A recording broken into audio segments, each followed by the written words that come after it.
Olá, muito boa tarde, seja bem-vindo, bem-vinda a mais um Clube FI Entrevista, gravado de novo, hein? Você está assistindo dia 9 de dezembro, já teve o Jogo do Brasil, hein? Como que foi Brasil e Croácia? Semana passada a gente gravou também por causa do jogo, eu vim que camisa verde e amarela e tal, deu azar, né? Deu azar, hoje eu só faltou a gravata, para não voltar ao tradicional, porque não custa, né? Uma superstiçãozinha, é Copa do Mundo, né? Não custa a gente fazer uma fezinha lá. Então, hoje é dia 8, a gente está gravando um dia antes, a entrevista que vai ao ar na sexta-feira, no horário tradicional, dessa vez depois do Brasil e Croácia. E é dia de falar de infraestrutura, de FIINFRA, um assunto que traz assim, cada vez mais curiosidade, interesse, crescendo rapidamente em número de investidores, e um pouco desse crescimento, depois eu vou perguntar aqui se meu convidado concorda, vem por causa dos fundos imobiliários, né? Porque a dinâmica do FIINFRA é bem parecida com a dos fundos imobiliários. Então é super importante também nessas conversas a gente ressaltar as diferenças, porque as semelhanças são muito fáceis de identificar. E aí a gente tem que perceber também aonde ele não é parecido para que você entenda e coloque no seu portfólio, mas com a consciência de qual é o papel dele no seu portfólio. Não é assim? Bom, para isso eu e você vamos bater um papo com o Gabriel Steca, sócio e gestor da Bocaina, que, né, já falei aqui, já muita gente já sabe de que fundo a gente está falando, o BODB11, não é isso? BODB11. Ah, BODB11. Trava-línguas. Desculpa. Que é o Bocaina Infra. Isso mesmo. Muito obrigado, Gabriel, pela presença. Cara, eu tô adorando começar de novo na prática, né? Com o FIINFRA. É como se eu estivesse voltando lá em 2012 e aprendendo como eu aprendia sobre fundo imobiliário a cada semana batendo papo. E é isso aí, né? Num primeiro olhar, quem já investe em fundo imobiliário fala, pô, esse negócio é legal, eu já entendi e ainda é isento de imposto de renda quando eu vendo as cotas. Então vamos falar também das diferenças para que todo mundo entenda. Né? Perfeito, legal. Arthur, muito obrigado pelo espaço, muito obrigado pelo convite, a disponibilidade.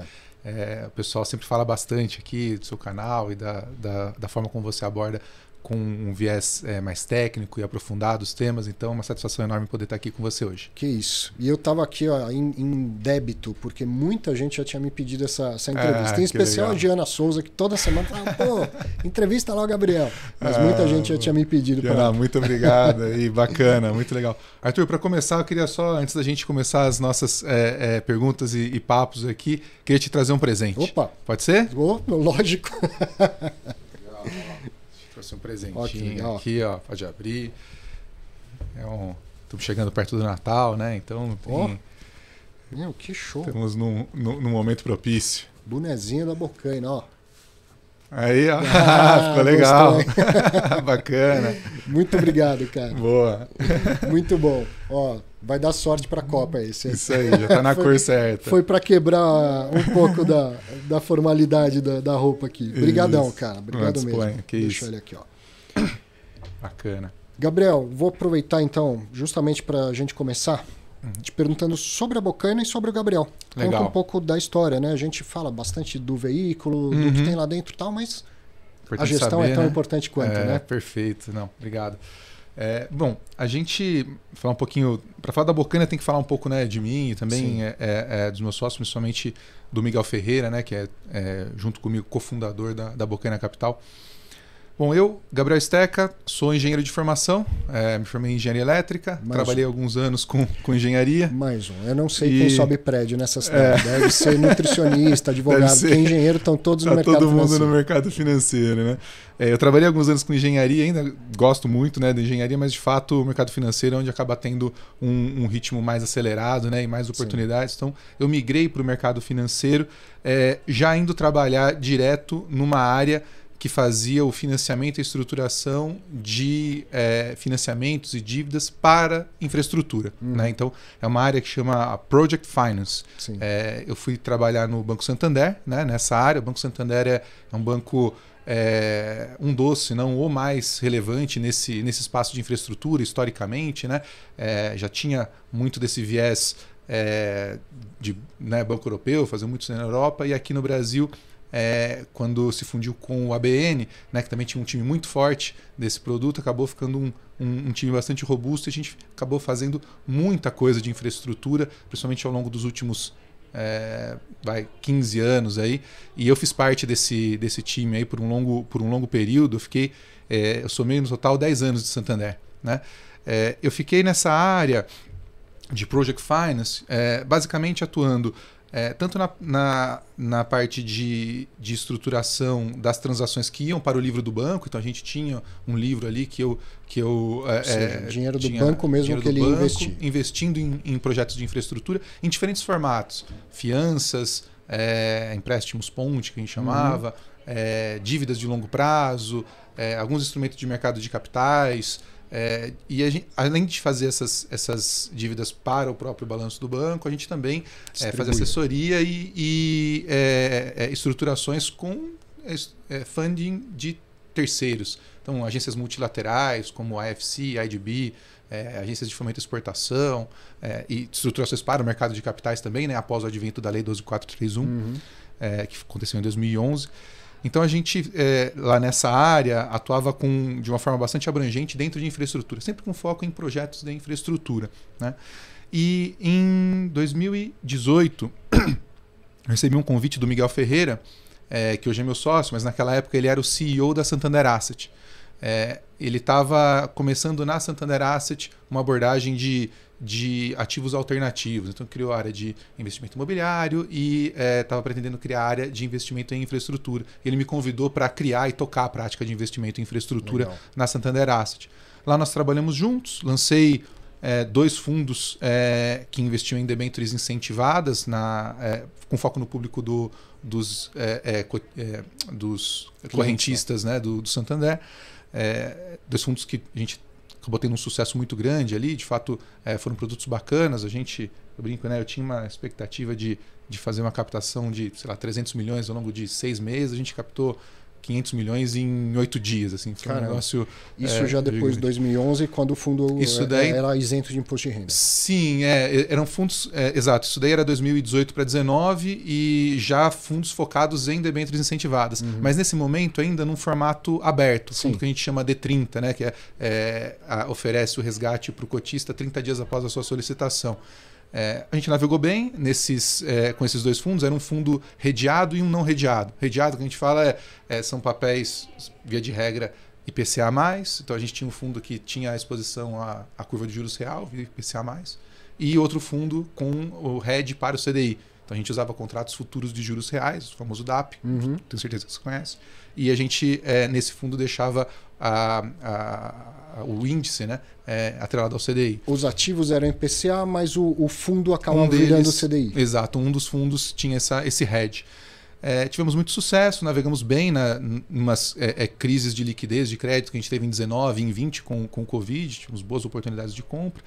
E em 2020 o Miguel ele saiu da Santander Asset e me convidou para fundar a Bocaina Capital.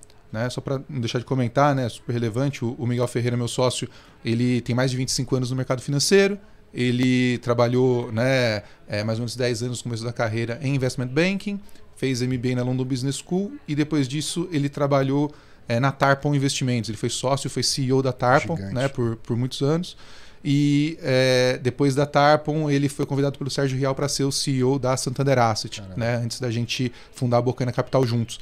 E nós montamos um time, né, na Bocaina Capital muito focado em infraestrutura, né? Acho que tem uma coisa que eu queria que todo mundo guardasse aqui dessa nossa conversa, pelo menos aqui, é que, poxa, a Bocaina Capital é uma gestora dedicada à infraestrutura, muito forte em financiamento de projetos de infraestrutura, que é onde a gente tem atuado mais, né? Embora seja uma gestora recente, né? A gente tem aí 2 anos de vida aproximadamente. A gente tem um time que, poxa, já traz uma bagagem, né, muito grande, além, obviamente, né, de mim, do Miguel. Nós temos o restante do time que tem um background todo em infraestrutura, seja do lado das empresas que desenvolvem projetos de infraestrutura, seja do lado dos bancos que estruturam foram tomadores desse dinheiro ou emprestadores desse dinheiro. Exatamente. E aí a gente, dentro da Bocaina Capital, tenta trazer esse expertise, esse know-how, essa profundidade técnica em infraestrutura a serviço, né, do outro lado do balcão aqui, né, do buy side, né, a serviço dos investidores. Você estava falando bastante de projetos, né, de project finance.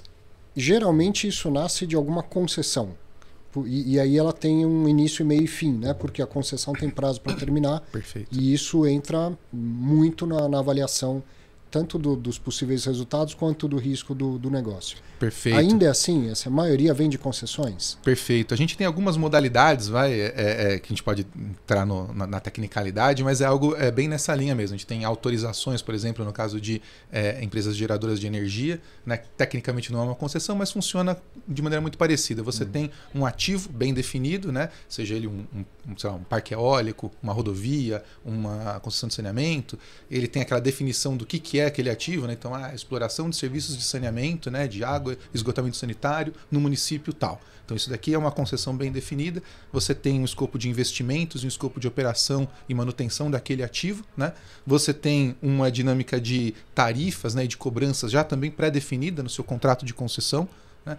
E essa estrutura bastante, costumo dizer, né, hermeticamente fechada, vamos dizer assim, você constitui uma empresa, uma sociedade de propósito específico que vai ser a concessionária daquele ativo, ela acaba permitindo uma estruturação de capital, tanto de financiamento, de dívida, mas também de equity, né, com um grau maior de assertividade do que outros ativos. Então você consegue ter com alguma confiança muito boa, na verdade, qual que vai ser o fluxo de caixa no ano 10. Você não tem que ficar estimando muito, porque isso tudo está contratado. Exato, já é definido e, via de regra, aqui no Brasil, principalmente, a gente tem os reajustes, né, que tem uma correlação com a inflação, né? Alguns são efetivamente corrigidos todo ano pela inflação, outros são corrigidos pela inflação e tem um outro ajuste, né, para compensar eventuais distorções que aconteçam ao longo do tempo. Então tem mecanismos todos de proteção dessa estrutura contratada, da qual você já sabe a geração de caixa, ou consegue estimá-la com alto grau de precisão de partida. É isso daí que permite a gente ter, acho que todo mundo que já parou para olhar percebeu, né? As dívidas de infraestrutura, né? Os financiamentos de infraestrutura são geralmente mais longos, né? As debêntures de infraestrutura, elas tendem a ter um prazo mais longo do que as debêntures de empresas comuns, né? Justamente por isso você acaba tendo um grau de confiabilidade desse fluxo e de certeza de pagamento mais longo. E aí tem também um casamento lá do indexador, né? Eu ganhei o projeto para explorar lá um determinado município, como você falou, e o meu contrato diz que as tarifas vão ser reajustadas pelo IPCA. Aí eu chego para você na Boccani e falo: eu quero uma debênture para me financiar, e, se possível, eu queria que essa debênture fosse corrigida pelo IPCA, porque Perfeito. daí eu mato a correção. O quanto aumenta aqui o que eu ganho é o quanto aumenta o que eu devo, elimina um risco de descasamento. Exatamente, você tem o matching, né, do que escala a sua geração de caixa. Então a sua receita vai crescer com o IPCA, a gente tem que também estar atento com os seus custos, né? Então quais são os principais drivers dos custos dessa concessão? A gente estava dando exemplo aqui de uma concessão de saneamento. A concessão de saneamento tem como principais custos geração de energia, consumo de energia elétrica, produtos químicos para fazer o seu tratamento de água e esgoto e mão de obra, né? Esses custos, eles tendem a escalar aproximadamente em linha com a inflação também. Então, a sua geração de caixa líquido, o seu EBITDA, né, que vai ser utilizado para você servir essa dívida, né, servir o principal e os juros anualmente dessa dívida, eles também devem estar com essa correlação com o IPCA. Então, você acaba eliminando o que fala mismatch, né, o conflito, o descasamento entre os indexadores. Legal. Ele está, né, aqui procurando a palavra melhor para eu Obrigado. Coloquei aqui como tema, inclusive, dessa conversa, o gestor professor, né? Porque você pega os relatórios gerenciais do Boccani Infra, cara, tem sempre uns quadros ali com o cuidado de explicar o mercado, os termos para as pessoas. Eu acho isso, bom, eu sou professor, né? Acho isso sensacional. Não, muito bacana. A gente tem um cuidado aqui, Arthur, que assim, em todas essas coisas que a gente faz, a gente procura, por um lado, ter uma profundidade técnica muito grande, tanto nas estruturações que a gente faz, a gente pode comentar um pouquinho mais a fundo isso, mas também nos materiais que a gente produz, nos veículos que a gente cria. Então, nos nossos relatórios, a gente tenta trazer um pouquinho de informação adicional, porque Porque o nosso objetivo é aumentar a abrangência de pessoas que conheçam os investimentos de infraestrutura e que, caso tenham, né, o apetite de risco e o interesse de participar desse tipo de investimento, sejam capazes de tomar decisões bem informadas. Então, quanto maior acesso, né, quanto mais acessíveis forem os produtos e esse tipo de investimento, a gente acredita que tem um ganho muito grande para a pessoa física ter exposição a um tipo de investimento que tem uma proteção contra a inflação, né? Que tem uma forma de ganhar uma exposição à curva de juros reais. Hoje tem poucos produtos de investimento, se você for parar para pensar, para a pessoa física ter exposição à curva de juros reais, né? Óbvio, você tem as NTNBs, né? Tesouro Direto é algo relativamente acessível, né? Com poucos reais você já consegue fazer um investimento. No entanto, você tem um imposto de renda ali que, dependendo da situação, pode ser bastante da sua rentabilidade. Então, a gente acha que a infraestrutura, do ponto de vista de perfil de risco e do ponto de vista de maneira saudável, de ter uma exposição, né, à curva de juros reais, é um ótimo veículo para fazer isso, porque você, além de ter um perfil de risco de crédito, principalmente, que é um perfil bom, pensando no universo de crédito como um todo, né, a infraestrutura tende a ter uma maior estabilidade. Por outro lado, você tem a isenção fiscal, né? A isenção de imposto de renda para a pessoa física, que é tanto em rendimentos quanto em ganho de capital. Então, o ganho de capital que você tem, né, comprando uma debênture, um fundo, né, no caso, um portfólio de debêntures, que esteja lá IPCA mais 8, IPCA mais 9, quando esse negócio chega a IPCA mais 6, você tem a compressão de taxas e o ganho de capital, poxa, esse ganho de capital é isento. Então, você consegue capturar todo esse ganho para a pessoa física. E te dá muito mais liberdade para girar o portfólio se for o caso, né? Cara, tem um monte de perguntas já que eu tenho na cabeça, legal. Eu vou tentar ordenar. Vamos lá. Mas a primeira é o seguinte, tem muita gente, não tem nada a ver com a Bocaina em si, é uma questão mais conceitual de mercado. Tem muita gente que, por causa do incentivo fiscal, comprou direto via corretora, debênture incentivada, CRI e CRA. Eu sempre fui defensor de que as pessoas fizessem isso via fundos de investimento. Então, um cara com seu conhecimento, com a sua experiência na gestão do crédito, na análise do crédito, tudo mais, isso está muito longe de ser fácil de ser feito e de acompanhar, porque não adianta só fazer uma vez, tem que acompanhar isso ao longo do tempo. Mas quando a gente junta essas 3 palavrinhas, isento de imposto de renda, 4, cara, isso tem um efeito hipnótico nas pessoas. Tem razão. Então muita gente comprou isso direto e espero que tenha feito bons negócios. O que acontece é que há uma prática em muitas corretoras de não marcar esse negócio na curva, né, do mercado, assim, na curva do papel, que é uma das coisas que você se preocupou em explicar no seu relatório gerencial. Verdade. E no dia 2 de janeiro, graças a um esforço da Ambima, todo mundo vai ter que marcar isso na real, na curva do mercado. Isso. E como o juro subiu demais, praticamente todo mundo vai perceber que, de fato, o que tem hoje é menos do que aparece na corretora para ele. Isso te preocupa? Isso pode gerar... assim, o desentendimento vai levar algumas pessoas a pedir venda desses papéis desnecessariamente. Ok, né, a gente está aqui se esforçando para explicar para todo mundo, mas sabe que vai ter gente que vai sair correndo e pedir para vender. Isso pode causar um problema no mercado? Olha, Arthur, a gente entra um pouco no campo da opinião. Sim. Aqui. Eu vejo de 2 formas, né? Primeira eu acho muito saudável a gente ter um grau de transparência maior nas informações que a pessoa física tem acesso. Via de regra, a pessoa física tem pouco acesso à informação de mercado. O mercado é muito opaco para as pessoas. Ele não consegue ver lá no terminal da Bloomberg qual que é o preço que está sendo negociado, qual que é a corretora, quais as transações que estão acontecendo naquele momento. Então, é muito duro para a pessoa física explorar esse mercado, né?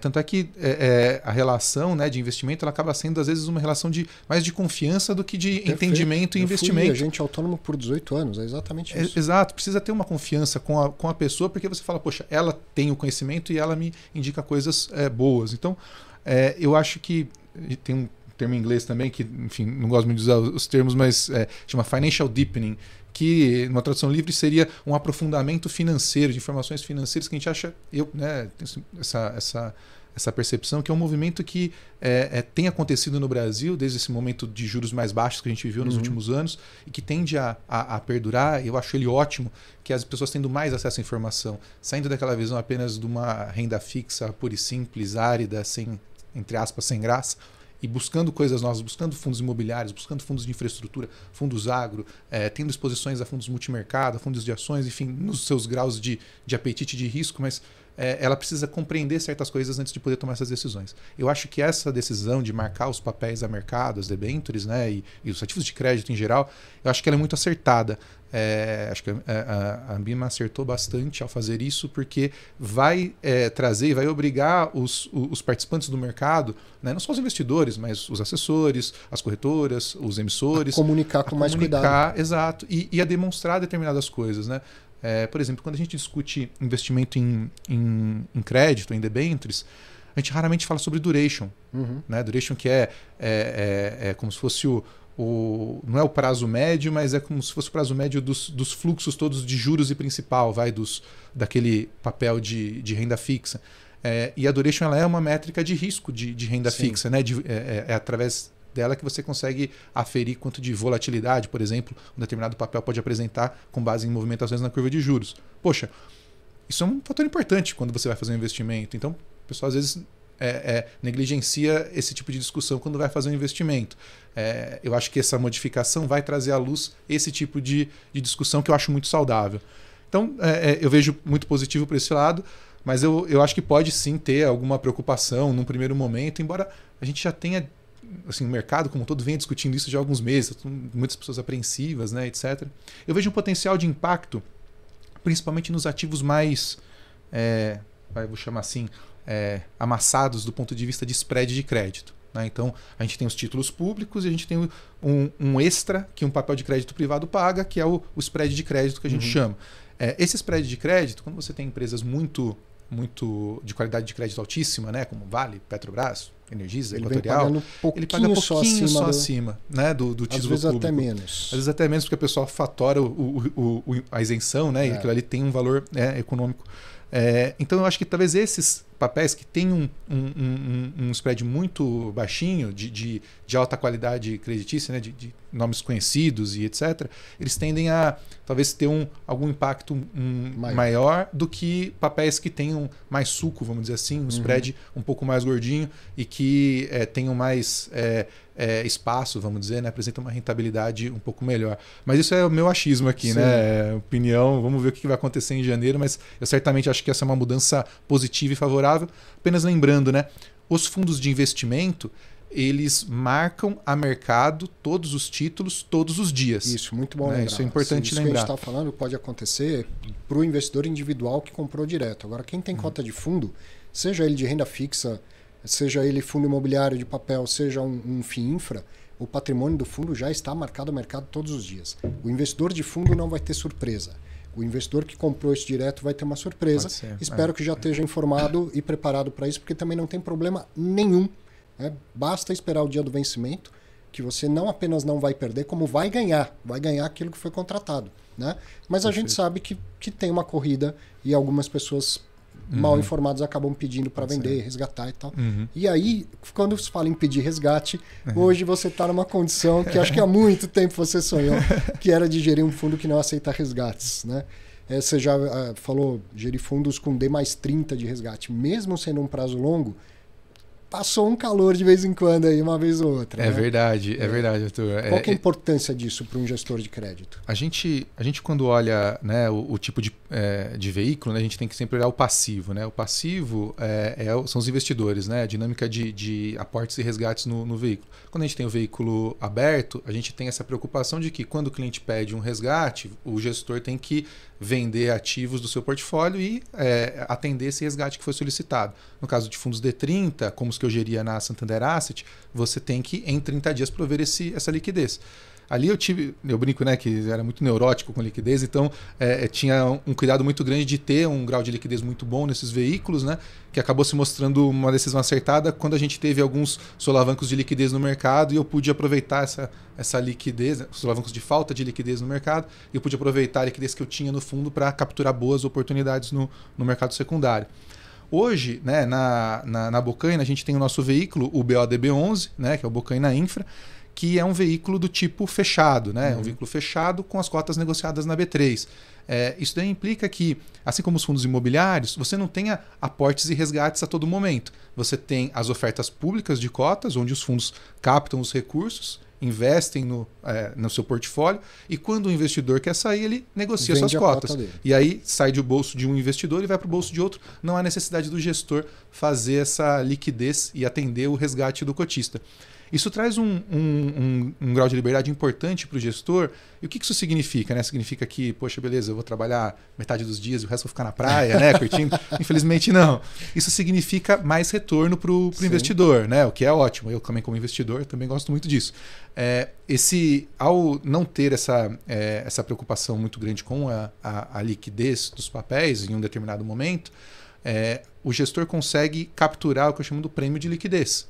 Então a gente consegue trabalhar em papéis que a gente consiga fazer prazos longos, né? Eu não preciso estar preocupado com o prazo de resgates do fundo, porque não tem resgates, então eu consigo alocar em papéis de prazo mais longo, que não necessariamente tenham uma liquidez grande no mercado secundário, porque eu vou analisar aqueles papéis, investir naqueles papéis e aproveitar os pagamentos de juros e principal daqueles papéis ao longo da vida dele. E assim a gente consegue capturar prêmios, né, falo prêmios, né, mas isso aqui reflete o quê? Um spread maior, né? Falo prêmio, é importante explicar o que é o prêmio, né? O prêmio é um spread maior, no final, uma rentabilidade maior para o investidor, né? Você só vende uma debênture se for por conveniência, nunca por necessidade. Exatamente. A gente aí é importante comentar um pouco do que é essa filosofia. A gente entra um pouco no estilo, né? Estilo de gestão, né? Tem vários FI Infra no mercado, né? Então, hoje nós temos 10 FI Infras listados. Nós temos também os FI Infras não listados, que são esses D30 que eu comentei com você, por exemplo. Dos FI Infra listados, a gente tem diferentes estilos também de gestão, né, neles. O estilo que a gente optou para o BODB11 é um estilo que alavanca o nosso know-how e a nossa capacidade enquanto conhecedores profundos do mercado de infraestrutura. Então, como que a gente captura isso? A gente faz a originação dos projetos, né, das emissões, a estruturação, a diligência, o investimento e o acompanhamento dessas emissões que a gente investe. Ao fazer isso, a gente consegue muitas vezes ter uma participação muito grande ou às vezes até ser o único investidor de determinadas emissões. Tá? E aí o que a gente viabiliza com isso? A gente consegue capturar alguns prêmios adicionais. Então, além daquele prêmio de liquidez que eu comentei que a gente consegue capturar, a gente consegue capturar um prêmio de originação, porque a gente foi lá, gastou sola de sapato e encontrou um bom ativo para investir. Economiza terceiros e taxas desses terceiros. Exatamente, comissões e etc. Então a gente não incorre nesse tipo de custo, né? E para o emissor também é bom, porque ele interage com uma contraparte, no caso a gente, que não cobra nada dessas coisas. Sim. Então a emissão fica um pouco mais barata para ele, por um lado, e por outro lado a gente consegue converter isso em rentabilidade do papel e, consequentemente, rentabilidade para o cotista. Né? Ao mesmo tempo, a gente também faz a estruturação e a diligência com o nosso time. Né? Então a gente tem o know-how, né? Poxa, fiz isso daí muitos anos no banco, e o pessoal do time também fez muitos anos isso em bancos e nas empresas emissoras. Então a gente sabe botar de pé esses papéis, uma emissão de debêntures, né? Criar uma emissão de debênture incentivada. E ao fazer isso, a gente captura também o prêmio de terceiros que a gente teria que remunerar para fazer isso. Então, ao somar essas coisas, né, a gente consegue alavancar esse nosso know-how e profundidade técnica, né, convertendo em maior prêmio, maior spread nesses ativos que o nosso fundo investe. O meu interesse nisso, obviamente, é ter bons papéis no meu portfólio, o meu fundo render, né, acima da média de mercado, se tornar um veículo interessante, e, obviamente, a gestora crescer mais por conta desses bons veículos que a gente tem. Então, a gente alavanca essa nossa capacidade dessa forma. A gente, ao fazer isso, nesse estilo de gestão, a gente naturalmente começa com um portfólio um pouco mais concentrado. porque a gente vai criando esses papéis, ou não é obrigatório a gente só investir em papéis que a gente origine, não tem problema nenhum. Mas é uma vantagem. É uma vantagem, né? Então, eu sou super parceiro, por exemplo, dos bancos. Quando os bancos têm alguma emissão que é um pouco mais complexa, que tem um viés mais de infraestrutura, poxa, o meu telefone toca e a gente, às vezes, debate, ajuda a estruturar também, né? Influencia no dimensionamento da dívida, na estruturação do fluxo de pagamento, nas garantias, etc. E aí, com isso, a gente vai colocando papéis no portfólio e vai diversificando aos poucos o portfólio. Porque ao invés de eu comprar papéis no secundário, eu estou sempre entrando em ofertas primárias de debêntures incentivadas. E aí, quando aparece uma oportunidade no secundário para eu capturar um ganho de capital, aí eu giro um pouquinho do portfólio. Mas isso é algo, acho que você usou a palavra, né, adequada no começo, que não faz parte do dia a dia do fundo, mas é aproveitamento de uma janela, é algo oportunístico, né, do ponto de vista de achar oportunidade boa de venda e trocar por um outro papel que a gente tenha disponibilidade de investir no mercado primário, restabelecendo esse bom carrego, esse bom prêmio. Você falou disso e eu coloquei no fórum do Clube FI para quem quisesse enviar perguntas, e chegaram algumas. Você consegue mostrar aí a tela para a gente, Alexandre? Eu fiz até uma descoberta aqui, ó. Quer ver, ó? Que o Gabriel tá aqui, ó. Ele curtiu. Deixa eu ver aqui, ó. Cadê? Gabriel Esteca, olha lá. Me encontrou ali, ó. Também tá lá no Clube FI. Sou fã. Só não mandou uma pergunta porque ia ficar um looping meio estranho, né? Mas curtiu aqui. E as perguntas que chegaram foram muito parecidas nesse sentido, falando de como o fundo vai crescer e sobre a questão da diversificação. Quer ver? Ó, o Kitasato. Gostaria de saber como gestores pretendem crescer o fundo de maneira orgânica e trazendo valor para o cotista. E eu já vou emendar aqui a do J.R. Pagani, que, ó, primeiro eu gostaria de parabenizar a Bocaina, especialmente o Gabriel, pela transparência e pela atenção que dispensa aos cotistas. Poderia, por favor, perguntar sobre a estratégia de diversificação do fundo, se pretende diminuir ou vender algumas posições e desdobrar em mais operações, ou se o foco será diversificar quando for possível, aumentando o fundo com uma nova emissão. Perfeito. Bom, primeiro, obrigado, né, pelo elogio aí. A gente preza bastante por estar próximo e tentar atender ao máximo no limite do que a gente, obviamente, consegue, né, mas todos os cotistas aí, a gente começou o nosso fundo, a gente tinha por volta de 1.400 cotistas quando a gente fez a nossa primeira oferta pública. Hoje o fundo ele já tem mais de 2.800 cotistas, então poxa, é muito desse fruto desse trabalho também de comunicar, né, de dar publicidade ao que a gente está fazendo. A gente acredita que a gente está fazendo um trabalho legal na gestão do veículo, então a gente quer muito que mais pessoas saibam e se tiverem interesse, que invistam, né, no BODB11. Então, acho que com relação à diversificação, por conta, né, desse nosso estilo de gestão, a gente vai fazendo isso ao longo do tempo e das duas formas que a pessoa que perguntou aí, o J.R. Pagani, ele já antecipou, inclusive, na pergunta. Ou seja, por um lado, a gente faz algumas trocas. Então, por exemplo, eu tinha lá entrei numa posição de 30 milhões numa debênture de um projeto solar que chama Hélio Valgas, da Comerc. Tá? Projeto muito bacana, a emissão com um spread de 270 bips, ou seja, 2,7% acima da NTNB de duration equivalente.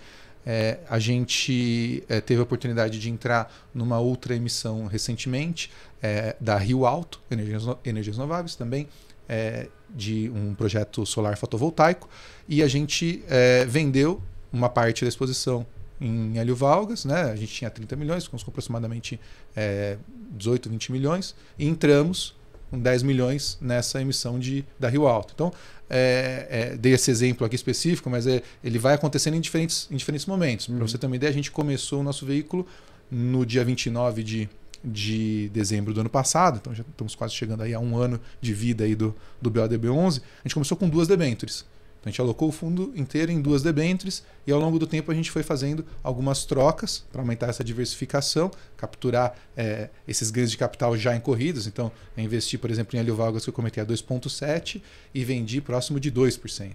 Então, 70 bips, né, para a parcela que eu vendi de ganho, eu sempre vezes gosto o duration. de explicar isso. Vou explicar mais uma vez. Se ele importante. fala que teve uma compressão, ele comprou a 2,70% e quando ele vendeu era 2%, não significa que o devedor teve a grata notícia de falar, olha, não precisa me pagar mais 2,70, paga só 2. A renda é fixa porque o que o devedor deve é sempre igual, é fixo.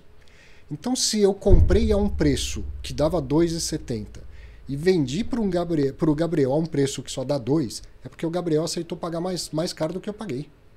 Porque o que o devedor deve nunca vai mudar, não vai abaixar o que ele me paga. O que faz mudar a rentabilidade do título é a variação de preço dele. Por isso que eu sempre insisto em dizer que a renda fixa é muito fixa. Eu entendo o valor didático de quem fala que a renda fixa não é fixa, mas ela é muito fixa. E preço é uma coisa, renda é outra. Então é já que a renda é muito fixa que o preço tem que oscilar. Então quando ele fala, teve um fechamento de spread, teve uma compressão de spread, significa subiu o preço, eu aproveitei, vendi, fiz lucro para o fundo. Exatamente, certo? Perfeito. E aí até um dos quadrinhos ali do nosso relatório mensal, eu até trago uma continha de padeiro que a gente faz assim para ter uma conta rápida, né? Uma aproximação rápida. Então, por exemplo, falando daqui desse exemplo de Hélio Valgas, né? Foram 70 bips, né? 0,7%. Aí a conta rápida que você pode fazer para calcular o quanto que você ganha ou perde com mudanças na taxa envolve a duration. Então você tem que olhar qual que é a duration do papel. Nesse caso, a duration é aproximadamente de 7 anos. Tá? Então você tem 0,7%, né, aproximadamente, tá, de compressão, vezes a duration de 7 anos. Então dá 4,9%. É isso? É isso. O engenheiro aqui é você. Para fazer conta de cabeça, não confia no advogado. Boa. E aí, nesse caso, para essa parcela que foi, né, vendida nesses valores, você tem esse ganho. Então é como se tivesse ganhado aí quase 5% nesse trade, nesse pedacinho, né? Então, poxa, isso é um negócio legal, que a gente vai fazendo ao longo do tempo, então a gente vai trocando, capturando os ganhos que a gente imagina que estarem adequados e investindo em outros onde a gente preveja uma potencial compressão. Se pegar, por exemplo, essa emissão da Rio Alto, ela tem um perfil de risco menor, né?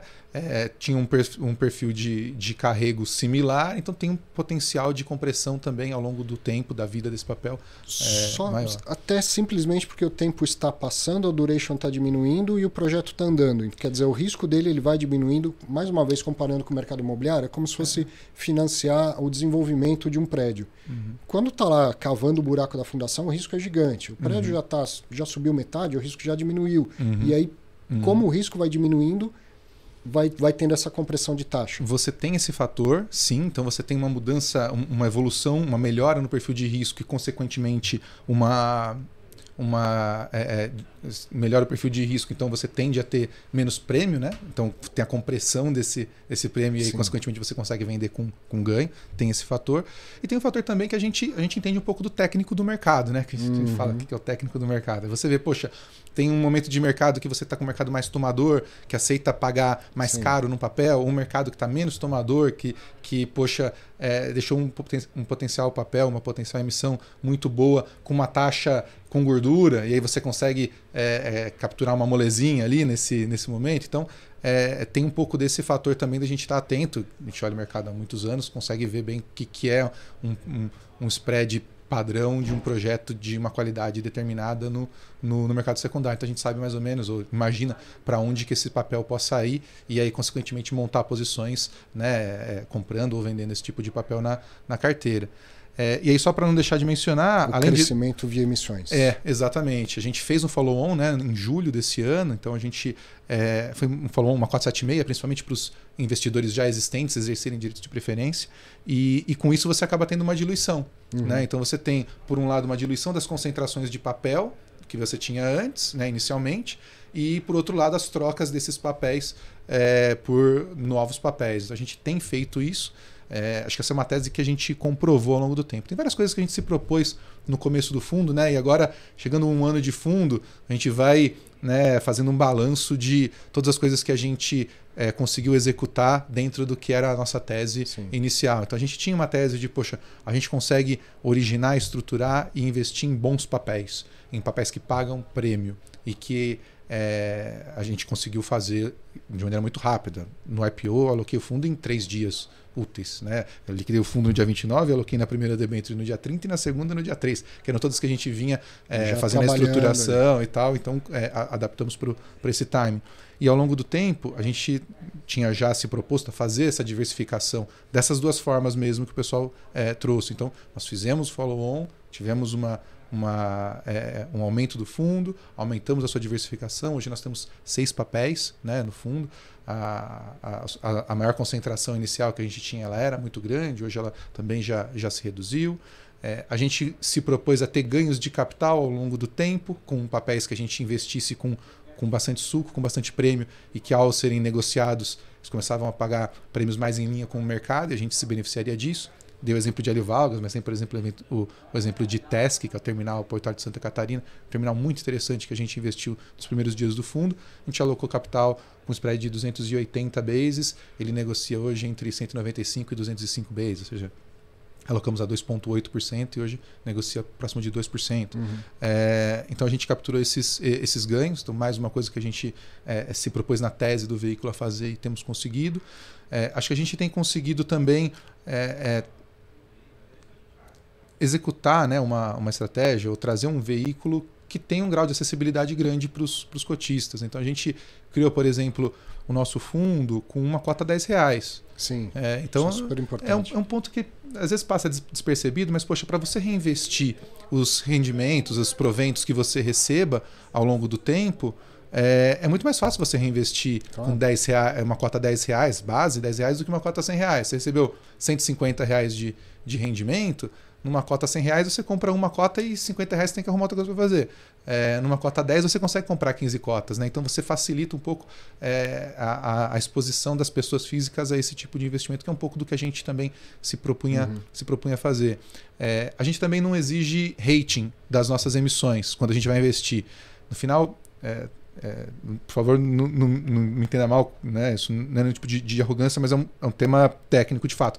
A gente acaba fazendo um grau de aprofundamento, né? A gente se aprofunda muito mais do que uma análise de rating geralmente se aprofunda num projeto. Porque a gente cria ali, a gente faz o papel, a gente estrutura aquilo, a gente faz a diligência. Eu contrato um engenheiro independente para ir lá fazer a análise de engenharia dos projetos. Eu contrato o estudo do, sei lá, um consultor independente de tráfego para ir lá medir quantos carros estão passando na rodovia, quantos caminhões estão passando, para eu poder converter isso no meu modelo financeiro e eu poder dizer qual que é o dimensionamento da dívida. Que é saber disso. Né? Então, ao fazer isso, a gente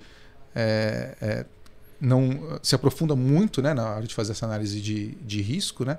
Então a gente investe nos papéis sem necessariamente precisar de um rating prévio.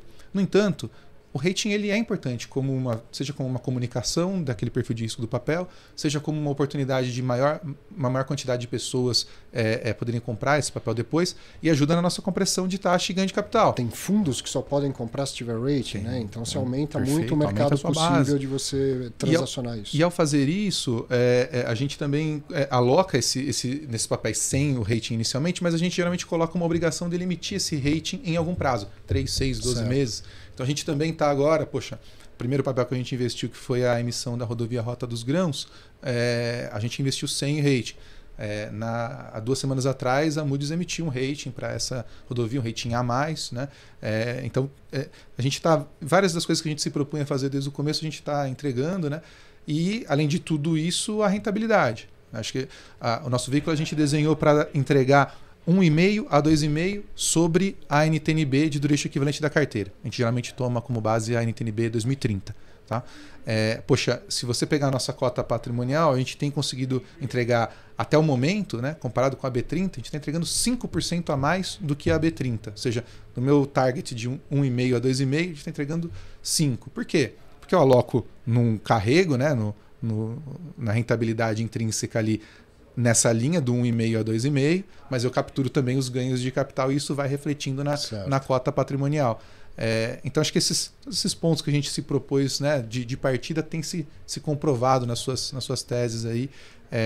E esse estilo de gestão é que reflete nessa diversificação a longo prazo, vamos dizer, né, que vai acontecendo aos poucos. Vai acontecendo, o fundo vai crescendo, eu acho que você adoraria estar com 3 bilhões na mão já para fazer essa gestão. Talvez até mude um pouco o perfil dos ativos que você compra, agora que o fundo estiver maior. Né? E é um caminho, né? A diversificação ela vai acontecendo à medida que o fundo vai crescendo. Eu queria te perguntar sobre rendimentos, que eu acho que é um desafio diferente para o gestor que estava habituado com um fundo que não distribuía, né? Que é um 555 e tal, e agora você tem que distribuir. E um desafio, vamos dizer assim, para o investidor que está habituado com o fundo imobiliário, o FINFRA ele tem mais liberdade.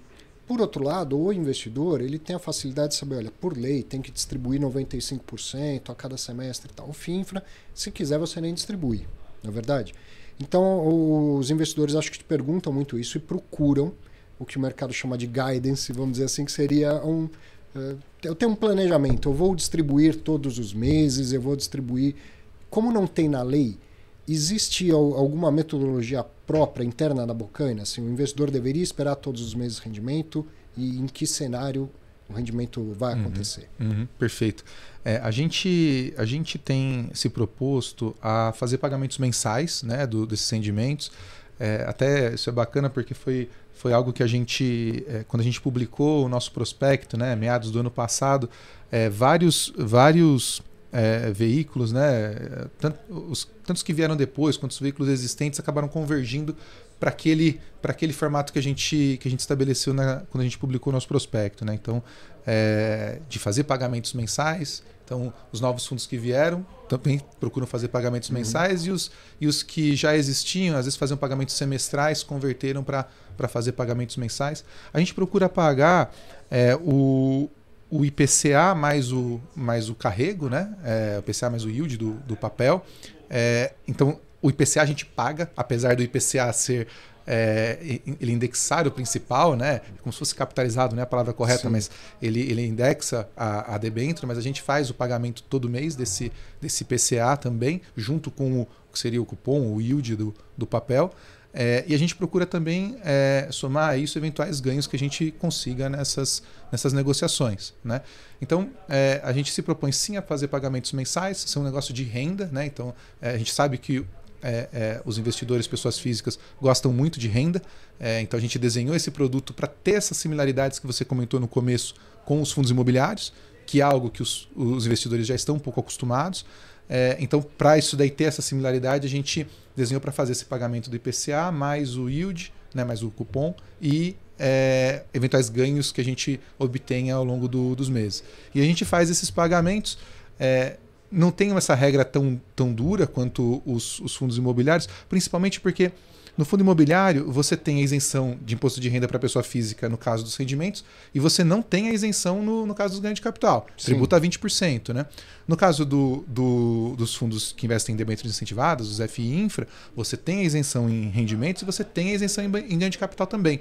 Então você não tem que ter essa preocupação de separar exatamente o que é o ganho de capital, o que é a outra. Então acaba tendo essa flexibilidade. E aí tem dos fundos que tem no mercado, cada um vai olhando de um jeito, né? Esse tipo de... E é por isso que às vezes o que você distribui é a amortização ao invés de rendimento. Exato. Tem essa classificação técnica, vamos dizer assim, né? Do ponto de vista do FI-Infra, ela importa pouco para o investidor do ponto de vista tributário, né? Não quer dizer que ele vai precisar pagar mais ou menos imposto. A isenção é a mesma, né? É zero de imposto de renda para a pessoa física.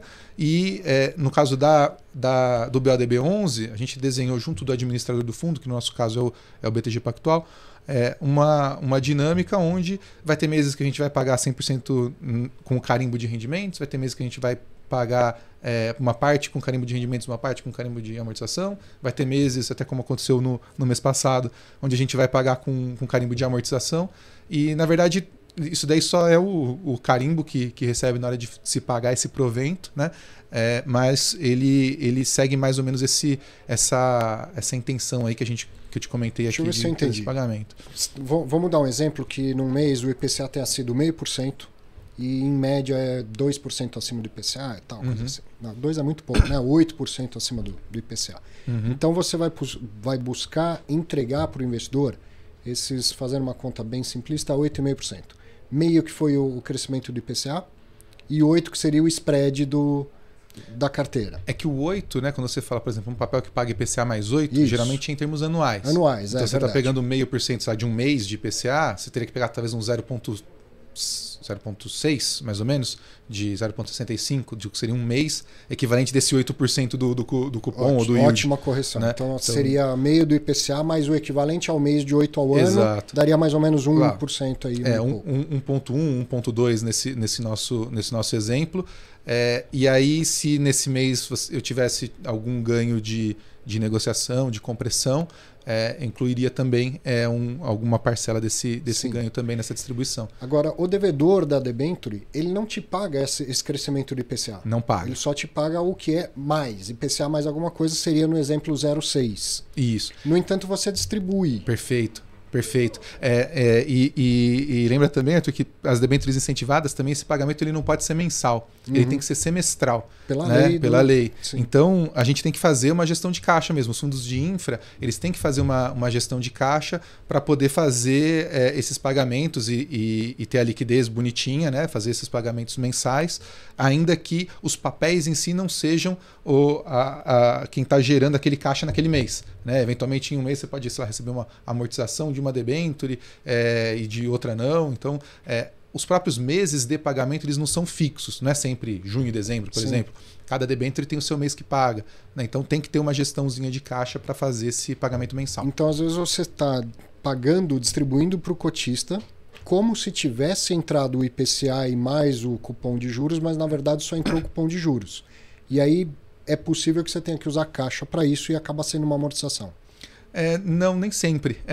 O fato de onde está vindo um determinado caixa não impacta nessa definição do que é amortização e do que é rendimento. Se você for olhar a dinâmica de todos os fundos, né, e das debêntures que estão em todos os fundos, todas essas debêntures elas têm pagamento ou semestral ou anual. Né? E você tem os pagamentos mensais, né, dos fundos, inclusive do BODB. Então, o que vai determinar, no nosso caso, o que é pagamento de amortização de rendimentos ou amortização de principal é um nível de... eu vou entrar no tecniquez aqui, desculpa, mas é um nível de cota patrimonial frente à base de capital. Certo. Né? E aí, quando você tem meses onde a marcação da NTNB, no caso, que é a referência das debêntures, né? Você teve uma abertura, por exemplo, em novembro. Temos uma abertura enorme das taxas das NTNBs. Você teve um impacto no preço dos títulos no VP. caiu. Exatamente. Então, você fica... a gente ficou próximo do que é a nossa base de capital, que naquele momento era 9,70. Então, aí a gente distribuiu essa mesma continha aí que eu te expliquei, a gente distribuiu a título de amortização de principal. No mês anterior, a gente fez exatamente a mesma continha aqui que a gente discutiu, mas como a gente não teve uma abertura de NTNBs e um impacto no VP relevante como a gente teve em novembro, a gente distribuiu tudo a título de amortização de rendimentos. Né? É sempre amortização, mas um é amortização de rendimentos ou amortização de principal. Então, cada mês vai ser de um jeito, né? Isso não guarda correlação com a forma como os papéis pagam, o seu fluxo pagador de caixa. A gente trabalha com o que é o retorno, né, desses papéis, o que é o yield desses papéis, e não com a efetivo pagamento de cada um deles. E a gente faz essa gestão de caixa para ter todo mês o dinheiro para fazer os pagamentos bonitinho para os cotistas. Vou te colocar numa fogueira, que é uma pergunta que talvez você não tenha resposta na ponta da língua, porque é quando a gente entra no imbróglio da tributação, né, e da declaração. Eu sei que tudo é isento, sim, mas eu preciso declarar. Porque ao final, né, quando chega lá a declaração de imposto de renda, eu tenho que mostrar para a Receita da onde aumentou meu patrimônio, né, da onde veio e da onde saiu. Certo. Num fundo imobiliário, quando eu recebo a amortização, o informe de rendimentos não traz junto de rendimentos. Rendimento é uma coisa, amortização é outra. Né? E o tratamento disso é diminuir no preço que eu paguei da cota aquilo que eu recebi de amortização. Não tem no programa da Receita aonde eu declaro a amortização. No caso de um FIINFRA, o BTG Pactual, quando mandar para os cotistas do Bocaina o informe de rendimentos, vai estar separado, uma coisa é rendimento, outra coisa é amortização, e o cotista vai ter que fazer esse ajuste no preço da cota, ou será que chega tudo como se fosse distribuição de rendimento? Eu não tenho a resposta para essa. É a fogueira, é difícil, mas eu estou me antecipando de algo que mas eu vou vai procurar ser me grande informar. Eu vou procurar me informar com como que o BTG vai fazer. Acho que a gente teve nesse ano, né, de fato, mais fundos, né, FI Infra nesse formato, né, com pagamento de rendimentos. Então acho que assim como para o BTG, para os outros administradores, também talvez vai ser a primeira vez aí que eles vão emitir esses informes para esse tipo de veículo. Eu acho que a pessoa, o investidor pode ajustar o seu preço médio ali, né? Mas sabendo que obviamente esse preço médio e eventual venda que ele faça, né, com vai ganho, vai ser isento de qualquer maneira, mas eu não sei qual que vai ser a rubrica ali. Posso também procurar me informar. Eu não sei se eles sabem já, ou se eles vão descobrir lá a partir de abril. Mas eu procuro trazer essa informação. Vou acender uma luzinha aqui para todos os gestores de FI Infra, para todos os administradores de FI Infra e para os investidores. Porque, apesar de tudo ser isento, uma informação errada pode te levar para malha fina. Certo. Entendeu? E se eu recebi 5 de rendimento, 5 de amortização e falo que eu recebi 10 de rendimento e o BTG informar para a Receita que só me pagou 5, isso pode me levar para malha fina. Eu não devo imposto para ninguém, tá tudo certo, mas eu posso ter uma dor de cabeça porque informei errado. Acho que tem que pegar bem bonitinho no que vem, no informe ali mesmo do BTG, porque aí você declara corretamente os teus rendimentos, né? E eles são, enfim, isentos. Então, acho que seguindo bonitinho o que vem geralmente é um negócio que vem à prova de erros ali, né? Tem o campo, tem o... Sempre a recomendação. Segue o informe de rendimentos, né? Não vai discutir com ele. Exatamente. Eu estou preocupado com o seu horário aqui, cara. Essa conversa ela deveria ir muito mais tempo, de tal forma que a gente precisa agendar uma volta sua aqui em breve. Em breve. Pô, foi uma baita conversa. Eu quero registrar só mais um comentário aqui, se puder até mostrar, Alexandre, que foi do Barbiroto, que ele falou assim, olha, a minha não é pergunta, pois no grupo de Telegram de Infra, o Gabriel nos responde tudo e mais um pouco. Eu queria que você agradecesse a ele por essa postura transparente, gastando seu tempo para nos responder prontamente no grupo, que não é pequeno. Creio que enfatizando essa atitude super positiva dele, possa servir de exemplo para que outros gestores tenham a mesma postura. Um grande abraço. Poxa, muito obrigado. Nossa, que bacana. Né? Muito legal isso, cara. Esse tipo de reconhecimento é super legal. Eu fico muito orgulhoso assim, de poder... Eu gosto muito de interagir com as pessoas, porque é difícil para o gestor que quer ter interação com o passivo, né, com os seus investidores. A gente, como gestor independente, né, a gente não tem o acesso aos canais diretamente, né? Então, poder interagir com os investidores, seja via os grupos, né, de mensagem ou via, né, o próprio Clube FI, poxa, ali tem lá, né, as pessoas têm comentários ali, discussões, eu procuro também atuar ali respondendo eventuais dúvidas que apareçam. E óbvio, a gente sempre tem o nosso canal de RI, tem um e-mail lá, ri@bocainacapital.com, que todo mundo pode mandar as dúvidas, a gente procura responder imediatamente assim que a gente recebe. No entanto, é mais difícil, né? Às vezes o investidor se desprendeu o tempo de formular perguntas, é difícil para ele até explicar exatamente qual que é a dúvida. Então, a gente que se propõe a falar com o público geral, o nosso veículo ele é um veículo formatado para público em geral. E que quer falar, né? Porque quando você geria um fundo 555, ele também era para o público em geral, mas o público não queria falar com você, não é verdade? Sim. A não ser quando dava problema. Quando dá problema, todo mundo quer falar. Já esse público que vem do fundo imobiliário, ele gosta de participar, ele gosta de saber, de aprender. Sim, então... tem sido ótima essa troca. Muito bacana. Muito obrigado aí pelos elogios, pessoal. E para quem quiser ver os relatórios gerenciais, tem um site só do fundo, né? Só do fundo. É o bocainacapital.com/BODB11. E aí lá você tem as informações do fundo, então todas aquelas informações um pouco mais técnicas para quem queira se aprofundar. A gente tem também os nossos relatórios mensais, né, que a gente publica ali, sempre vai para publicação no nosso site, no site do administrador, no site da CVM, mas lá vai estar sempre a versão atualizada, bonitinho, disponível para quem quiser acessar. E tem os nossos canais ali para falar conosco, né, caso o pessoal queira mandar alguma mensagem, alguma coisa. Legal, vamos combinar uma volta em breve. Até lá a carteira já vai estar maior. Eu queria que você começasse a me ensinar sobre as alocações. Então, olha, isso aqui é energia, é transmissão, a característica é essa, o risco é aquilo. Claro. Isso aqui é uma rodovia, a característica é essa, que esse é o caminho que eu acho que todo mundo deveria fazer para investir conscientemente. Exato. Dentro de infraestrutura tem um mundo aí. Seria um enorme prazer aqui poder discutir isso. Obrigadão. Muito obrigado, Arthur. Valeu. Tchau, e tchau. aí, gostou? Porque primeiro espero que você esteja feliz com o Brasil ganhar, que o Brasil ganhou o jogo, que você já tomou umas e tal. Assim espero. E depois que você esteja feliz de ter acompanhado essa conversa, aprendido muito sobre o mercado e sobre o Bocaina Infra. Um grande abraço para você, a gente se vê na próxima sexta-feira, mesmo que tenha jogo do Brasil, sexta-feira a gente se vê ao vivo. Grande abraço, aproveite seu final de semana.